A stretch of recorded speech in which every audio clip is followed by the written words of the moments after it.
Table. Fresh discussions, direct probe in Sabah Show, only on Horizon TV.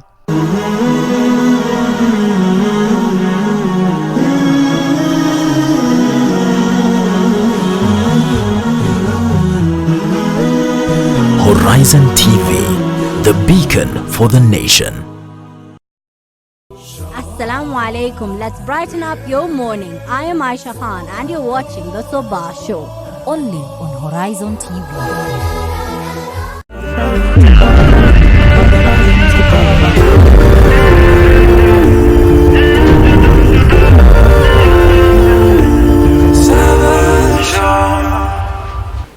Assalamu alaikum, peace be upon you. Bismillahir Rahmanir Rahim. In the name of God, the most gracious and the most merciful. Welcome to the Sabah Show. This is the round table with me, Aisha Khan, where we discuss very thorny and pertinent issues in our society. Now we are coming to you live from the heart of the city center. This is Horizon TV, the premier Islamic station. And as you all know, we have to look at the stories making the top headlines in the country and of course around the globe. And I can't do this alone. With me here in studio, I have with me Munene Muturi, a PR specialist, and of course Said Kuria, a political analyst. How are you guys doing today? Nashukuru.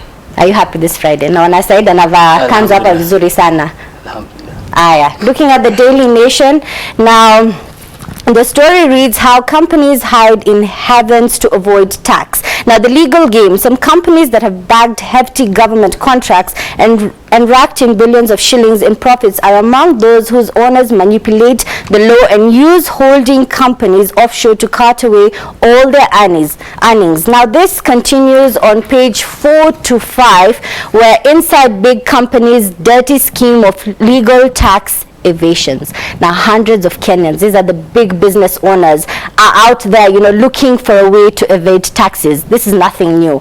But now when you go to small businesses, there's so much pressure put on them, yet these people are the ones earning billions of shillings, and this common Mwananchi down there is always in problems. What do you have to say about this, Munene? I think the problem is the people who do business in this country, the people who control economy, the people who are in charge of the economic activities, at the same time our politicians, at the same time our leaders, at the same time the people who formulate policy and who make policy. And it's very unfortunate that the people who award this contract are the same people who own these companies. So you end up having a situation where the person who is supposed to have accountability to taxpayers' money is being accountable to themselves. And I think it's very unfortunate because in Africa that's the case. The people that the people go to in politics to wield political power so that they will be able to protect their businesses,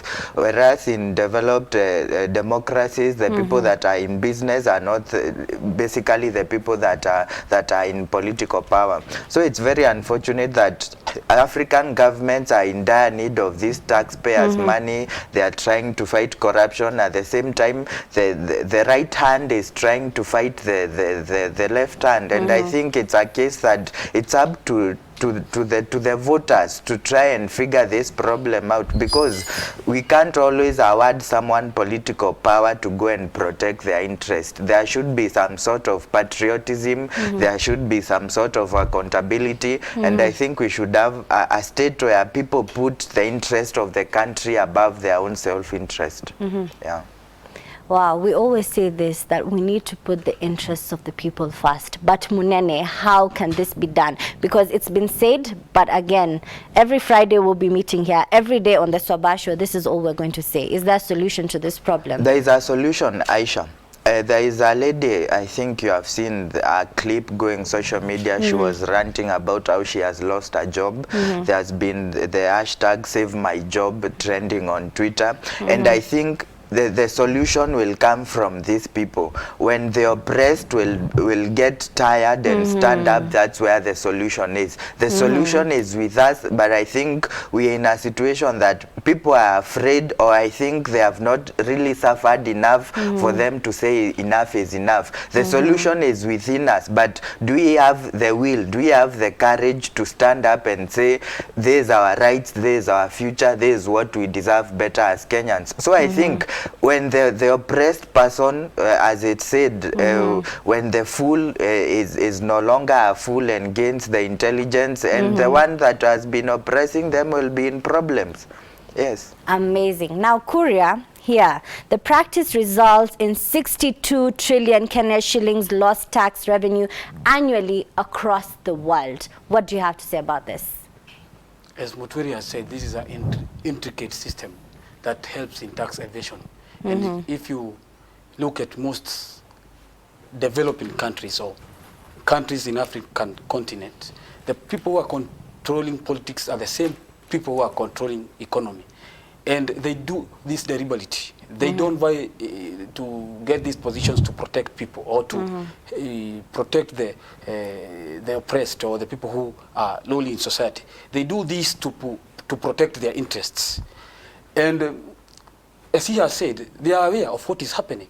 And still, as society, we have a problem because we are the people who put these leaders in power. And we usually say, if society has rotten, of course, it automatically get rotten leaders at the top who don't care about the people at the bottom. So, as a society, we must know how to solve this issue, because, of course, no one will come from space or no one will come from a different continent and come solve our issues. We must solve our issues. And as he has said, we should have at least a progressive taxation system, not where people who have little are paying a lot in taxes. And that is the case in this country. The people who are lowly in society are paying a lot and they cannot afford even their basic services. Yet they are paying a lot, they are contributing a lot to these taxes, and it will continue even making the matters worse, because even when these taxes are collected, and they get in the hands of the leaders, leaders misuse these funds, which is very unfortunate. So, as a country, if we want change, we must even change how we handle our things. And I'm challenging the Kenyans, of course, to ensure that they put right people at the top. Even our religion says that if we have bad people, then you'll be given bad leaders. And that is the case in our society, because these people did not put themselves in the position they are serving. And if we can do that, at least we can improve our condition. If we fail to do that, we continue languishing in the poverty we are languishing in, where we cannot even solve our issues. For example, we saw what happened in Coast Province, where some people, even we have Navy, but it cannot even attend to issues which... There's a problem. Yeah, there's a problem in our country. Things have fallen apart. We must now know how to solve our things. And as a society, we must know that we have neglected our duty of putting the right people at the top. And we, of course, it will start with us. Of course, we have to change how we view things, because most of these people are put there because even the people at the bottom, they celebrate them, they inspire them. If you are corrupt, there are people who are inspired because of your corrupt nature.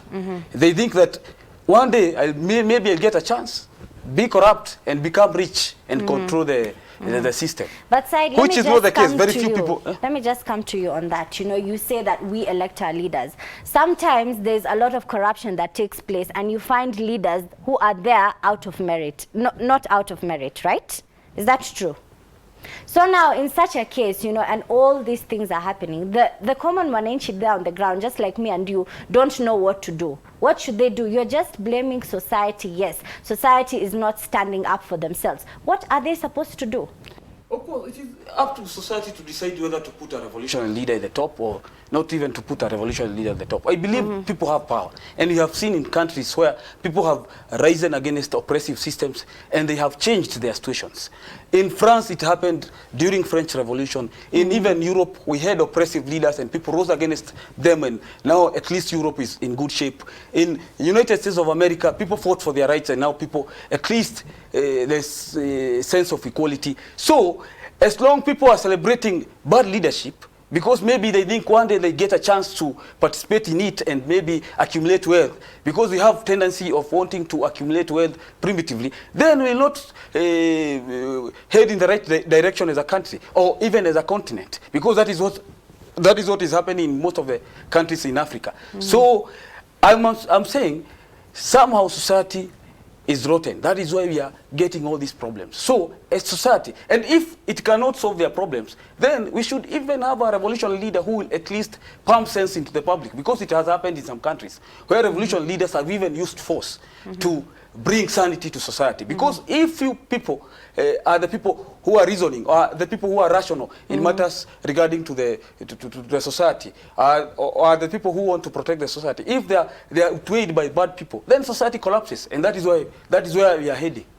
Which is unfortunate. And which I'd just like to note, we are not here advocating for a revolution out there. I think on the issue of because it's about taxation, I think you asked who is responsible for this, and I think the question should be, we hold some sense of responsibility from the media, from us as intellectuals, people who have gone to school and hold some level of expertise in this, and I think they probably a short an analogy of this to be able to understand the issue of taxation. First, taxation was brought about in the ancient world, or in Mesopotamia, the modern day Iran, and the leaders there taxed those who had wealth, so that they will be able to give to the poor, so that the people would the upper class who had wealth in the ancient world of Mesopotamia were complaining that they were having beggars in their doorsteps. So they were willing for the government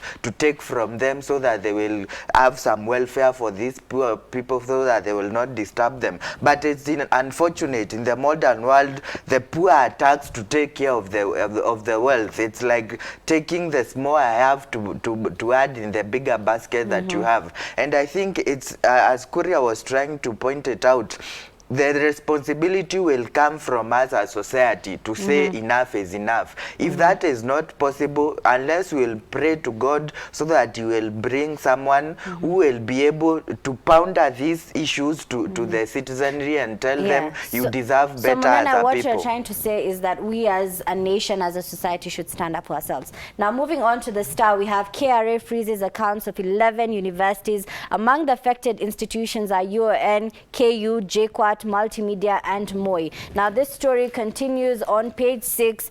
Yeah, so basically what I want to ask here, will this paralyze, you know, the functioning of the university? Now Kuria, you are a former leader in UON. What can you say about this? It is unfortunate that people even responsible for providing education, whether tertiary, basic or even secondary education, government should take care of education at any level. And it should not move very fast to punish some issues, because of course the people who will be affected are the common people, because the people who are in these universities, these public universities, are the common people who were admitted hoping that, of course, they may even walk out of yoke of poverty through education. And it is unfortunate, even those who have even gotten those degrees or have graduated, they are still finding it difficult outside here. But I think government should have sense of responsibility in doing these things. It should know that even freezing account may not solve these issues. I understand that some universities are unable even to pay their debts because of maybe mismanagement. But because I was a student leader and I know majority of the cash that finances universities comes from self-sponsored students. In fact, if it were not for self-sponsored students, majority of universities would have collapsed. So somehow government relaxed because of these self-sponsored programs.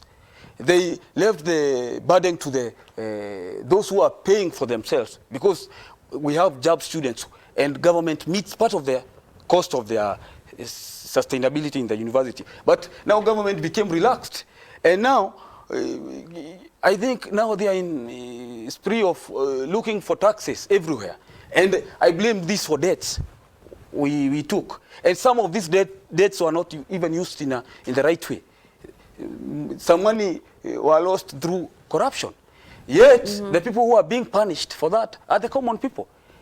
students will suffer. And these universities play a great role in developing this country. They are the institutions that give experts which come to even run our economy in different fields. They are institutions which do research and give solutions to the problems facing our country. Therefore, freezing the accounts means that there is a problem.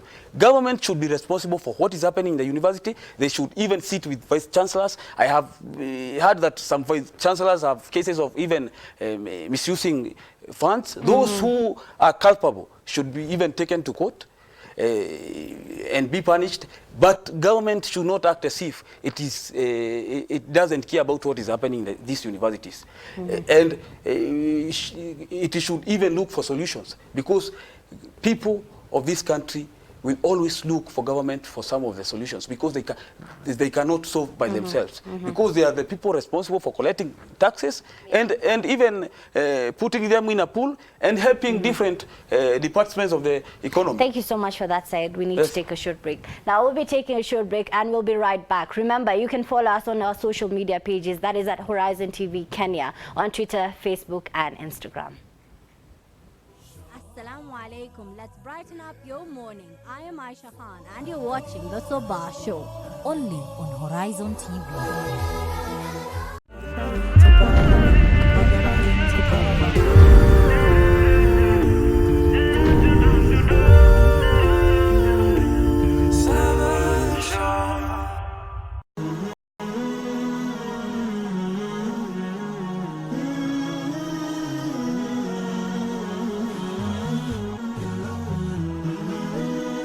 Horizon TV, the beacon for the nation. Practice this direction from Allah subhanahu wa ta'ala perfectly. Reminders from the member. Msije mkafata nyayo na barabara na njia ya shetani. Saingine Muslim anafikiria ni kupata mali neema. With the best of Hatibs. We tasted the pleasure, the sweetness of ibadah, because the Prophet ﷺ said, there are no times that can be equal to these days except maybe. Tune in to Horizon TV and watch the khutbahs from different masajid every Tuesday and Thursday at 5 p.m. Wake up to exciting mornings every day. Active Jumatatu with Muhammad Obura. Tech Tuesday with Yusuf Farah. Wednesday, the special edition Business Chat with Ibtisam Jamal. All about your health on Healthy Thursdays with Mariam Wacharo.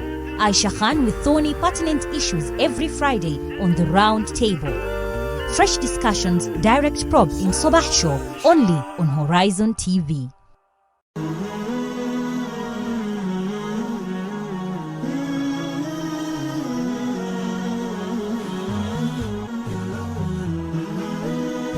Horizon TV, the beacon for the nation.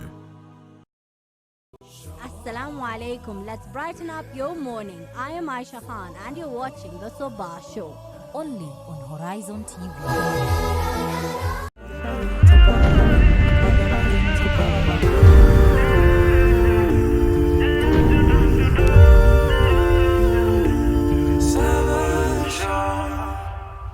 Assalamu alaikum. We're coming to you live from the heart of the city center. This is Horizon TV, the premier Islamic station. Now, this is the newspaper review section. This is the second part of it. And with me, of course, I have with me great panelists here. Now, moving on to the Daily Nation. This is a story that personally really saddens me. It's the odds are against recovery team. Fading hope. The operation to recover the bodies of Miss Mariam Kiganda and her daughter Amanda Mutheu were hampered by heavy rain yesterday, further complicating a mission that is already proving impossible. Now, this continues on page 10, whereby it says, mission impossible. Yeah? So operations to retrieve a car that plunged into the Indian Ocean with its 2 occupants, as I mentioned earlier, entered the 4th day yesterday, hampered by heavy rainfall. Wow. 6 days later, It happened on the 29th of September. We're still talking about it today. The bodies should have been rescued a long time ago. This shouldn't have happened. Now, looking at crisis management, you find that the Chinese came in, brought in the robots. Nothing. We have no bodies recovered as yet. You look at Joho, he brought in experts from South Africa. Still, we have nothing. Yet, this is a very interesting thing that is coming up. In the coastal region, you have amazing people who are talented. They don't have the skills as per these ones who are being brought out of the country, but yet we do not want to give them a chance. We have a fellow like Musa who says he can do it, but are we willing to give them a chance? Don't we have trust in our people, Munene?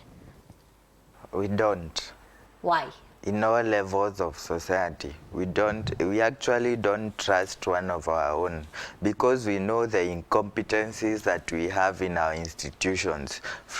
I'll say this, we have people who have the talent and the natural knowledge of it and the natural expertise in it, but in our training institutions we know the incompetencies that are there and the fundings that we give them, even up to the military and the police. We have a very big base there of the Kenya Navy. I don't know the commanding officer who is there. I don't know what he is thinking currently.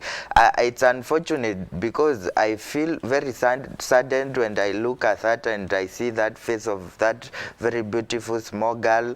6 years old, Munene. 6 years old. She has been robbed her future, and I'll ask this to everyone in this country, especially to the people in charge.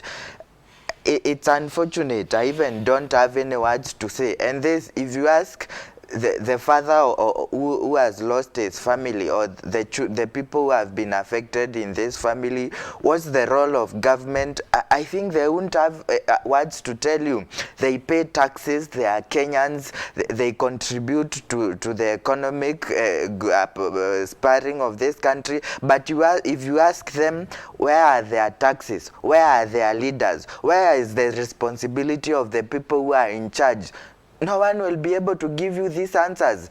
The managing director of Kenya Ferry Services is somewhere seated in a very big office at the coast, I think laughing his stomach out.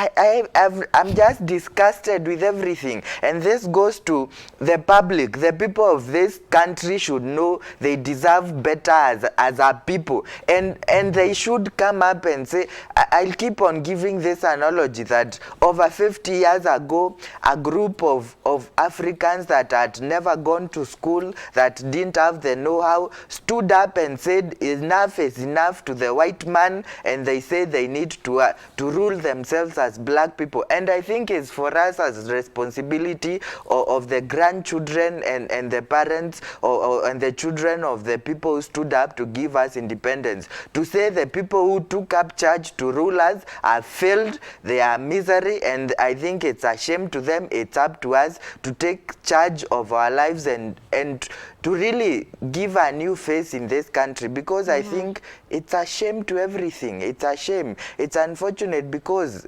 even if for ourselves, God forbid, you had a road accident outside here, it's only God who will save you. It's only God who will save you. Yet we are the people who are paying taxes. Yet now, this comes to the big question of today on the round table, where we're going to be discussing about the negligence when it comes to the public sphere. Yeah. So now, coming to you side, what is not happening? Here is a mother, her 6-year-old daughter. Yet the family cannot even rely on the government, right? They had to go and look for their own people, yet their bodies have not even been found. What do you have to say about this? This is not a threat against state, and that is why state is not concerned. If it was a demonstration, we'll have seen government responding with water cannons, crowd controlling technology, tear gas, because we used to demonstrate back at the university, and government used to invest a lot in controlling students because it is a threat against state. When NASA demonstrators were demonstrating, government used to respond very fast because it is a threat against itself. But when it comes to public issues, they are unconcerned, they don't care. We have people who even can do this, but they don't think it's the priority. And majority of our leaders don't care. And of course they say, after some time, public will just forget. And in the next elections, they'll vote for us. They sing, they dance for us, and then vote for us. And that is why I'm saying it is only society that can liberate itself. It is only us who can liberate ourselves. We cannot get people from elsewhere to liberate ourselves. If it is students, it is only students who can liberate themselves against this issue of even government freezing their respective university accounts. If it is about people from the coast province, it is only themselves who can liberate themselves by putting right leaders. And when they think that they are not even in control of the process, they can they can even resort to other means, because we say we have people's power, which can dictate the kind of leadership that will rule them. And I'm saying even nurses, it is only nurses who can liberate themselves. In this world, no one will come from space or will come from a different continent. It is only God who is with us. It is God is always with us, but we have to play our part. We cannot elect ineffective government. We cannot elect leaders who only go to abroad to take selfies and then think things will go in the right way. They can't go in the right way in that way. We have to play our part, and if we are not ready to play our part, then God will not intervene. God will only intervene when He is sure that people are doing the right thing. Because I think we are comfortable with leaders. If you are not comfortable, they will not be in leadership. Very true. So there's a very big problem there. Now moving on to the Taifa Leo, we have ODM ya mdharau Mudavadi. Wanasema kwamba hana msimamo. Now what is happening in our political parties, where you see their wrangles in ODM and also Jubilee have their own wrangles within themselves? Now it's not even like between political parties, but it is within themselves. Munene? I think the last time Mudavadi held an elected political seat probably was over almost 10 years ago. For me personally, I think he is also politically irrelevant for the time being. Mudavadi came to the political seat when his father died, and he was one of the youngest members of parliament there, and the youngest assistant person to be nominated by President Moi as the assistant minister. And I think it's unfortunate that we are keeping on recycling these leaders time and time again. The problem comes, it even squarely lies to us as young people, because sometimes we don't look at the bigger picture. We look at who has 500 on the infamous 1,000 note who will give you, and you will look at, well, what they are giving you for the time being. And I think we should look beyond this. We should have, even as citizens, as voters, who will put the interest of the state, the interest of the country ahead of their own self-interest. Just because someone is promising you heaven or someone has bribed you, you should look something beyond that, beyond where will my children be, where will my great-grandchildren be, where will this country be, what footprint will I leave in this country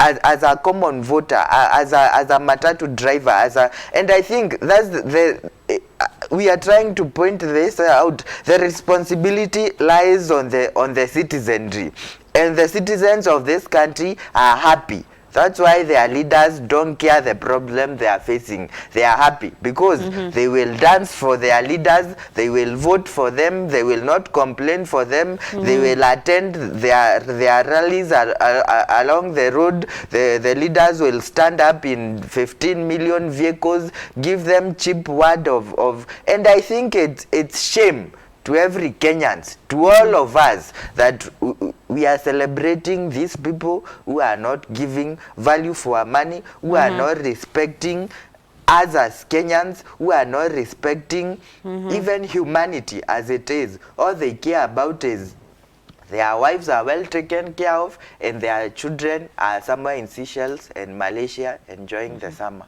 And not forgetting, as he said, taking selfies and showing us on social media. Now coming to Said, what do you have to say about this? Tazungumzia kuhusu Mudavadi, na ni unafiki mkubwa kwa upande wa ODM kutusi Mudavadi, kwa sababu wamekuwa na yeye pamoja na alikuwa mzuri, lakini kwa sababu sasa hafuati mkubwa wa chama cha ODM ni yeye Raila Odinga. Sasa wanaona anaongea upuzi, wanamuita muoga, wanamdharau, lakini ukweli ni kuwa Mudavadi ana haki ya kusema. Alisema hawa watu walikubaliana kwa sababu waliambiwa watanyang'anywa visa zao, na ni ukweli. Yeye ana haki ya kusema, na si yeye wa kwanza kusema ya kwamba ni alitishiwa na nchi za nje. Kumekuwa na watu wengine pia wamesema mambo kama hayo, na tunajua ya kwamba nchi za nje zimekuwa zikijishughulisha na mambo ya nchi yetu kwa sababu pia wao wana mambo ambao wanataka kupata kutoka nchi zetu, si kwamba wanapenda nchi zetu, kwa sababu pia kuna wana mambo ambao wanataka kufanya, ama kuna makampuni makubwa ambayo yanamilikiwa na watu kutoka nje ambao wanaogopa labda kukitokea vurugu hataweza kufanya biashara, kwa sababu hizo nchi za nje zimekuwa zikitunyanyasa, zimekuwa zikipata pesa nyingi kutoka nchi zetu. Lakini ukiangalia vizuri malipo ni duni kwa Wakenya ambao wanafanya kazi ili wazalishe wanachozalisha ili wauze huko nje. Kwa hivyo tunafaa kusema ya kwamba Mudavadi alisema ni ukweli, walitishiwa na Raila Odinga na watu wake. Wasije wakasema kwamba Mudavadi, sisi hatujui ukweli uko wapi, kwa sababu watu kwa wakitishiwa. Lakini Mudavadi kidemokrasia ana haki ya kusema anavyotaka, na wafai kudharau kiongozi ambaye alichaguliwa. Na nitaambia Mutwiri, mimi sijataja mtu, nimesema tu viongozi wametuacha nyuma, na wametuacha nyuma kwa sababu sisi tunajipea hao viongozi. Lakini kwa sababu ni sisi tumewachagua, lazima tuwaheshimu. Mudavadi ni watu wamemchagua na ni mkubwa wa chama, pia lazima apewe heshima zake, na akisema mambo fulani pia lazima tumpe nafasi aseme mambo fulani.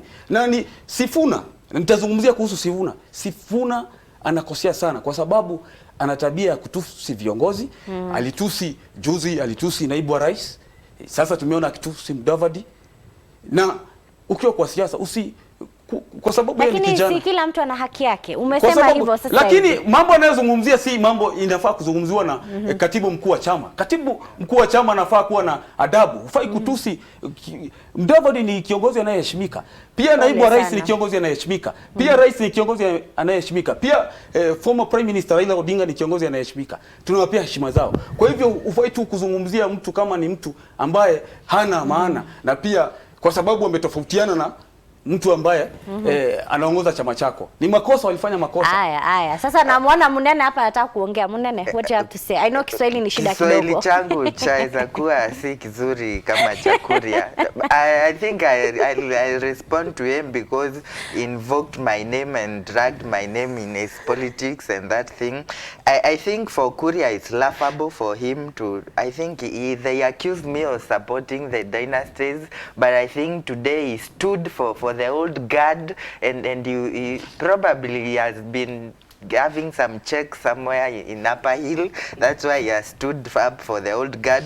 But I'll say this, the Right Honorable Raila Amolo Odinga and Mr. Mudavadi and all these I'll say opposition leaders that don't hold political seats and are really not currently right now elected, they are politically irrelevant and they shouldn't.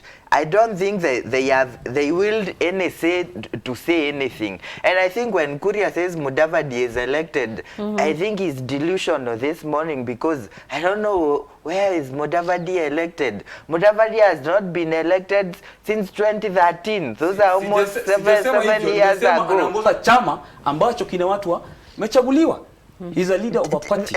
Ni kiongozi wa chama na ni kiongozi chama ambacho anasemea, the chama that he speaks about. How many MPs do we have in parliament? It's a political chama, the ANC. They only have say in where Mudavadi comes from. They even didn't win the parliamentary seat for the village of Mudavadi. So I think Mudavadi should just step aside, give here and see someone else to run, and just go home and celebrate the wealth that he has had. You know the problem with Mutweri? He talks with disdain and arrogance. The same disdain and arrogance that Sifuna has. Yeah. And Sifuna, they are the people who are bringing problems in society. They are people who are paralyzing nation. Even people can fight, because when you disrespect these leaders, they have constituency, they have people they control, and these people will feel offended. But Sifuna, because of his immaturity, it just comes out and side. I know Friday yes, is the day for the duo here, but we'll have to take a short break. We'll be right back. It is very unfortunate. We'll be right back. We'll be right back. It is really unfortunate. Now, we will be right back. As you always know, the set is on fire on Friday, because this is the round table where we discuss very thorny and pertinent issues in our society. Stay tuned. Assalamu alaikum. Let's brighten up your morning. I am Aisha Khan and you're watching the Sabah Show. Only on Horizon TV.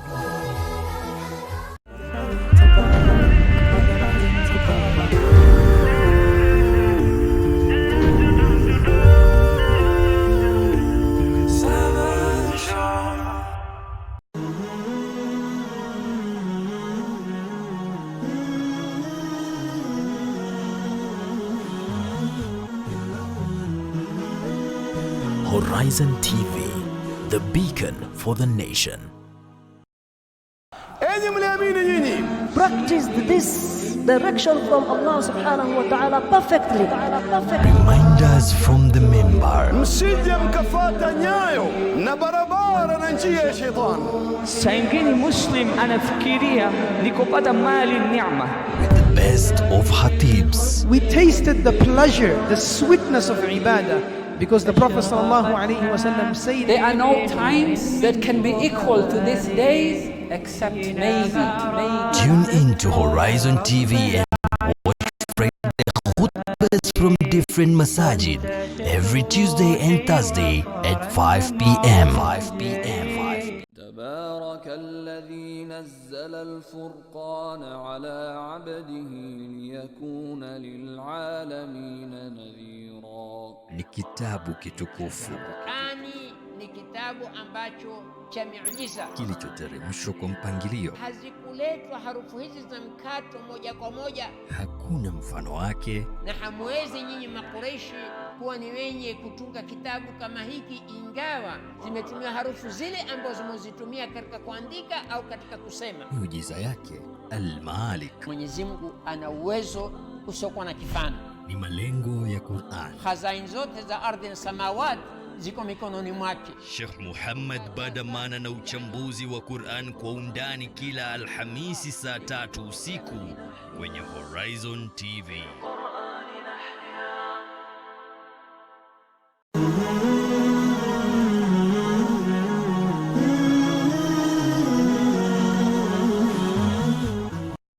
Wake up to exciting mornings every day. Active Jumatatu with Muhammad Obura. Tech Tuesday with Yusuf Farah. Wednesday, the special edition Business Chat with Ibtisam Jamal. All about your health on Healthy Thursdays with Mariam Mwacharo. Aisha Khan with thorny pertinent issues every Friday on the round table. Fresh discussions, direct probe in Sabah Show, only on Horizon TV.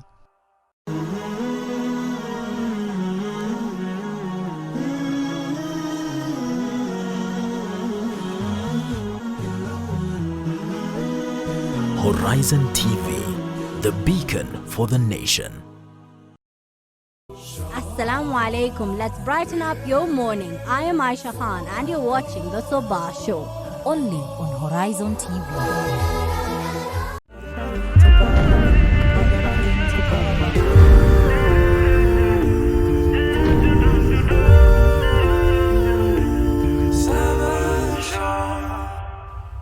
Assalamu Assalamu alaikum. Thank you so much for tuning in to this segment of the newspaper review section. Now, this is Horizon TV, the premier Islamic station. Now, the set is always on fire on Friday. Now, moving on to the Star, we have this very interesting story. Signs your child is being preyed on by a pedophile. Child molesters first boost the child's ego, ensure child is comfortable, feels cared for, and totally loved before they strike. Now, from my experience on the ground, when you go and talk to people who are broken, we have a very depressed society. Happy faces on social media, behind the scenes, very sad souls. Now, these people always, the pedophiles are always people who are close to you, as they've said. They always make you comfortable as a child and then attack. And then this child grows up as a broken adult, and you find they say, we hate men, we don't want to get married because of all these experiences. What is your take on this, Munene? I think it's unfortunate. Currently, we're really having a really broken society. As you said, on social media, they might portray themselves as very happy, very successful, but inside them, they are dying, they are crying for help, they are crying for attention. They really need some form of guidance in it. But I think since the kids from the 80s and the 90s, this happens probably, I say, because they were molested by someone. This is the case of someone will end up molesting someone to try and find some closure, probably because for themselves they were molested in that. And I think it's very unfortunate because probably the African setup and that kind of a thing, mostly the child is not heard, and the complaints sometimes might fall on deaf ears. The child might be dismissed. You don't know really what you're talking about, you're not sure about it, just let that go. And I think this goes about to where the social security, where is the children's welfare, where is that all sort of a thing, where is the care that is given, how are we bringing up our people? And I think this goes down because most of society have really forgotten about their religious values. Religion, I think, has really talks so much about this and puts up a lot of mechanisms so that this can be avoided. Why is it so happening so oftenly, almost to everyone? Because we have lost ourselves out of religion. And I think it's time to those who are Christians go back to their Christianism, for Islam go back to Islam. And when you really invest yourself in religion, I think we'll be able to get rid of this kind of things. Because I'll give an example. Where I come from, Christians, we are told you go and confess to the priest all the ills that you have done. And I think if children are taught this way, a child can go and confess this to the priest. This was done, and I think the priest can take up that kind of a thing. If it's in Islam and in madrasa and that kind of, and I think I think these things will not be sorted out. It's not a legal question. It is about a moral question. And when it comes to about moral question, it's about the society and religion match in that thing. And I think for this case, society has failed its part. So it's up to, I think, for religion to try and heal where we are broken. Munene, but you're always blaming society has failed. But why go so far? Don't you think parents just need to be more keen? Because at the end of the day, there's a very depressing comment here that says, my daughter later became depressed and I couldn't understand. I learned from my neighbors that Baba Kama was exploiting her. But parents are part of the society. Exactly. And why are they not keen? Because they have neglected the duty that they are supposed to attend to. We talked, we have become, sometimes we are having problems because of things that we are bringing to ourselves. Even trying to change the supreme law of nature.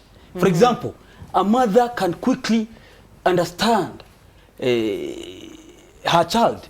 If a child has a problem, it is easier for the mother to understand more than the father. And by the way, that is why even women make good teachers, because they have capacity to understand and to know, to understand human behavior than men. And that's scientific. We are not trying to talk of things that are not substantiated. These things are scientific.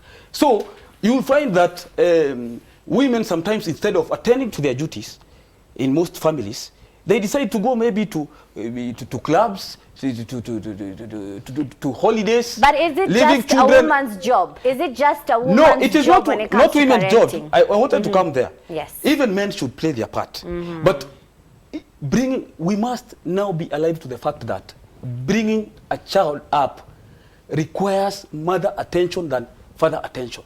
And this is not only with human beings, even with other species. If you go to other species, in fact, majority of male species don't even take care of the children. And I'm not saying that human beings are equivalent to animals.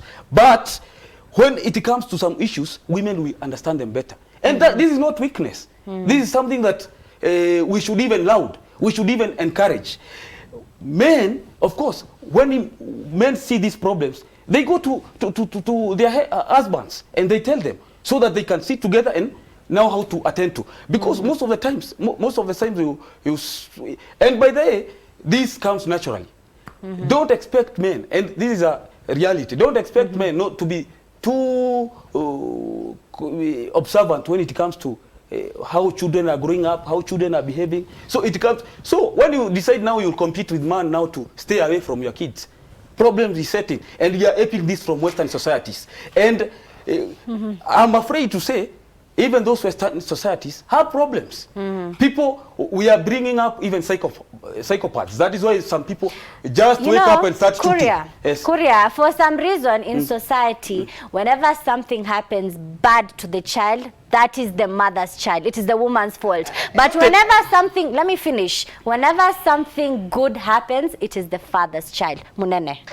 I think, Aisha, you shouldn't be propagating those notions because... it is the fact of the matter. No, it's not a fact. That's a propagation of notions that people just throw in and there. The point that I would like to make is that when I was trying to say about religion, you know, when I say we've forgotten religion and you say I'm blaming society. Society has accepted what is not natural, or what has not been there.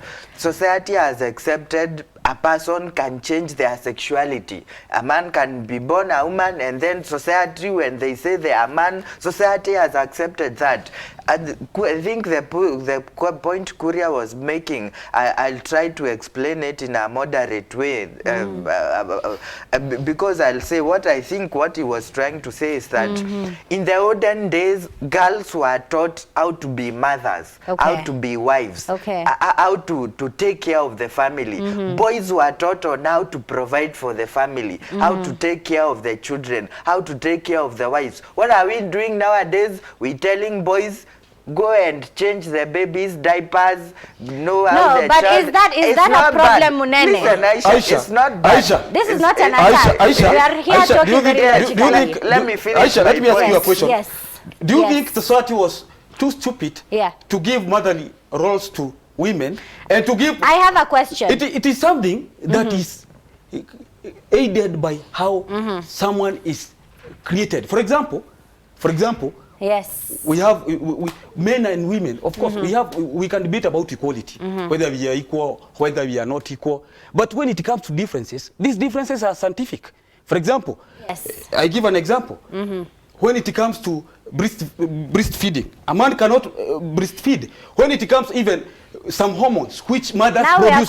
We are confusing biological setups with what is there. I want to make a statement. Yes. I want to make a statement. And my statement here is, you're saying the man has his roles, yes? Yes, now, at that point, just wait, let me finish. At that point, society was very uneducated. And religion came as, wait, I need to finish. Religion came in as a guide to save us as humanity. In the Quran, it says that the man is the head of the family.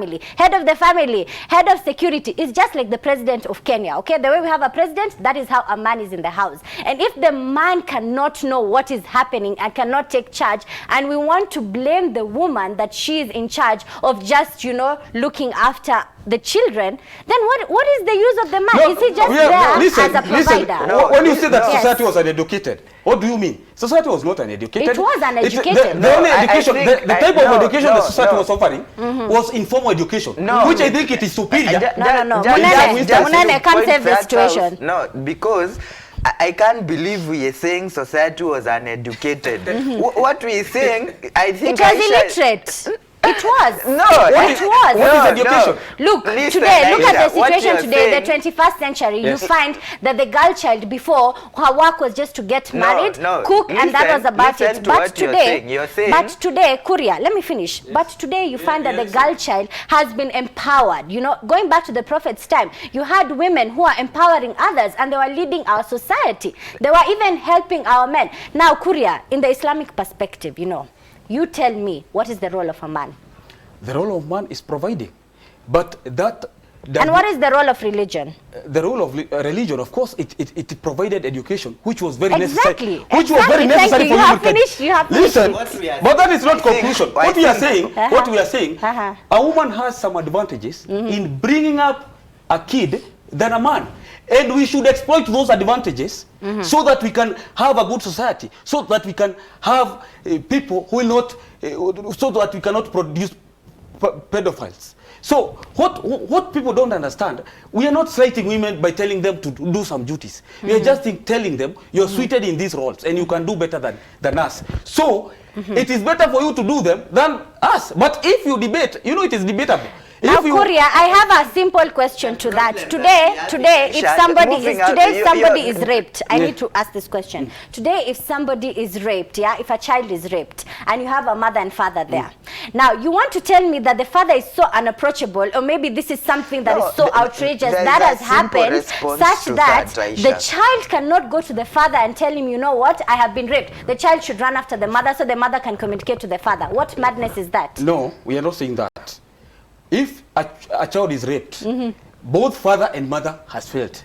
Father being the custodian of even information in society, because men were custodian of information in society. And of course, having that advantage of providing guidance in the house, he has failed in, because most of the times, and it happens, most of the times, if you talk, the people who are vulnerable are ladies. Most of the times, it is ladies who are raped.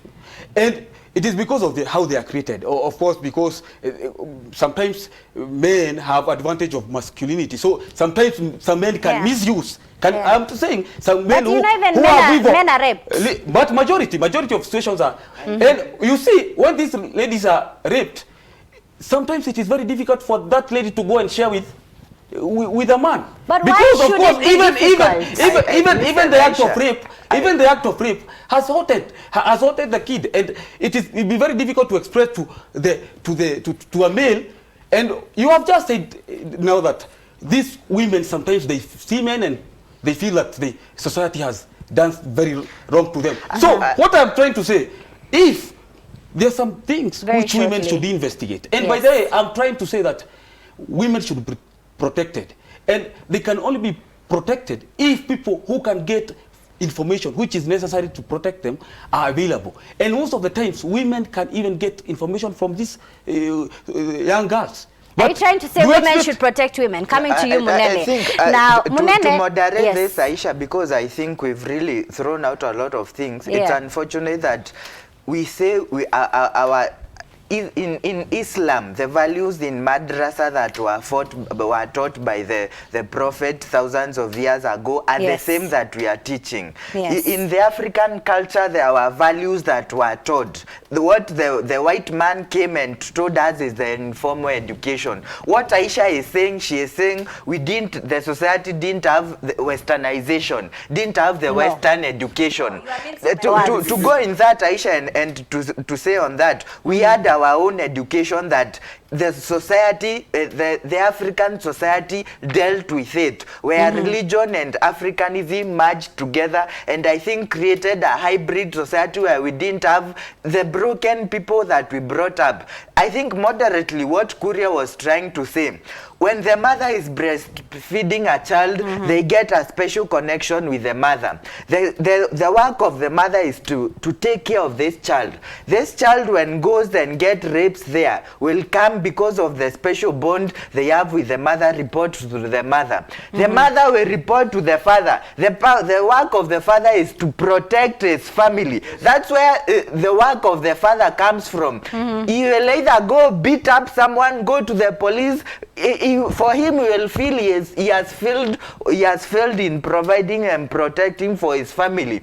But the work of caring, the man will not be able to care to the child as the mother will be able to. And I think the problem is society has allowed its women to deviate from what they should be, because when this, as a woman has a caring aspect, a loving aspect, an humble aspect, that she is able to connect, to care to the society, and whatever she collects from the society, she takes it to the man, and the man is there as the overseer to overlook it. If the woman says she's not okay, it's a responsibility Very briefly, of the man. we want to end this show. To conclude, Yes. when you talk at, we may have moved in terms of technology. But when white man came to white man came to Africa, we did not have beggars. Yes. We did not have so many cases of pedophiles. Yes. We not even have these issues we are grappling with, issues of depression, issues of divorce. So it doesn't mean because we had another form of education that we were stupid. That form of education used to serve us. I did not say what I still insist, women have neglected their roles because of extremism in feminism, and men are still doing their roles because of course they are working and providing for their families. But women want to have cake and eat it, not to provide guidance to the areas they are strong in, and to still get money from men. Because when you tell even these women to provide to the family, they tell you that is the work of a man. But when you tell her to look after kids because she is best in that, she tell you no, we can share. That won't Thank happen, you so much for and that won't- side. that won't help I our think society. this is a debate that will never end. That is the responsibility of men and women in our society. And the worst part is our children are the ones who are going to get affected. I pray for a day that will come where men and women will come together and not play all these blame games and come together and safeguard this society. Thank you so much for that, Munene. We will be wrapping up this show. Thank you so much for tuning into the newspaper review section. Of course, the set is always on fire every Friday because this is the round table. Now we are done with the stories making the top headlines in the country, but because the round table is all about thorny and pertinent issues in our society, of course today the topic of discussion is negligence when it comes to public institutions. We are having people dying, students dying at the end of the day. What does the common man have to say about it? Are we just going to go on social media, complain about it, and on the ground things are different? Well, stay tuned. Assalamu alaikum. Let's brighten up your morning. I am Aisha Khan and you're watching the Sabah Show. Only on Horizon TV.